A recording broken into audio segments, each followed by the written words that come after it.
You know, I find it absolutely fascinating that at every hearing, at every press conference, at every talk show, at every cocktail party, we heard statistics from the Department of Health about how many deaths could be avoided, how many secondhand smoke deaths could be avoided if we implemented the smoking bill. And today there was not one word in your testimony, not one word in response to questions from Councilmember Jackson and the chair about how many lives could be saved by defibrillators.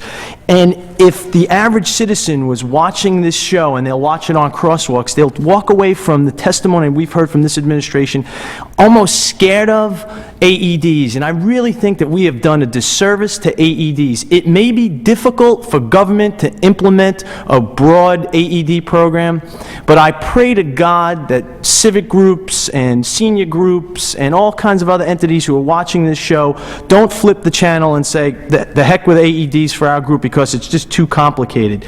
I am a lawyer by training. I am paranoid, obsessive, and compulsive by experience. I understand the difficulties of this, but I really am chagrined by the assault, if you will, on these AEDs.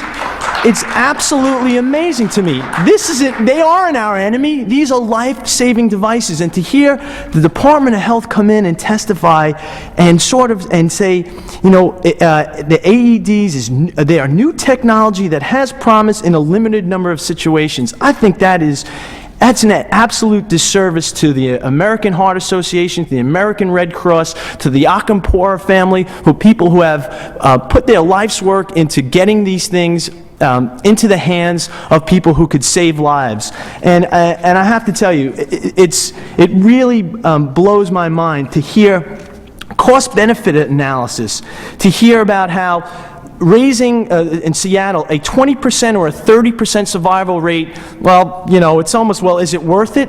What's the survival rate for sudden cardiac arrest in New York City?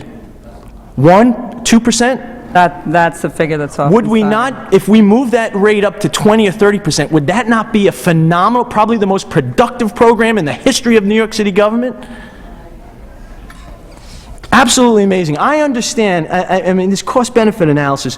Here's the thing. They are a safety net. And I know this may be difficult for some members of this administration to understand, but they're like our firefighters. We don't pay them by the fire. We pay them from when the proverbial crap hits the fan. And this is what the AED does. None of the programs that you talked about would have saved the life of Louis Akampora, who's a 14-year-old boy playing lacrosse, perfectly healthy, does not have, let me find the new, cardiomyopathy, was perfectly healthy. He gets hit making a save, commotio cordis, but for the defibrillator, he dies. And I feel that we're losing sight of that in this hearing. We've heard witness after witness from the administration sort of poo-pooing the efficacy and value of defibrillators. Yes, it's a difficult program to implement. I agree with you. In a city in this scope, it's difficult. We're in a budget crisis. But please, let's not leave the public with the perception that this is some newfangled technology and we're only on the cusp of understanding it. No, we are not in the era of public access defibrillation. No, New York City and New York State is not O'Hare Airport where you could go in and just pull it off the wall. We should be moving towards that. And that's the testimony that I wish we heard today, how this administration and this council are going to work together to move to the day where, to use your testimony, AEDs are like fire extinguishers. I mean, I just seen that there was this almost assault, and I hope the public, if they're watching in the media portraying it tonight and tomorrow, portrays that these are valuable tools that save lives, that are being used across the country, and that we are, in fact, behind the curve. And my Dennis Miller rant is over. I don't know whether you expected an answer or not. Because when you say what I want to hear.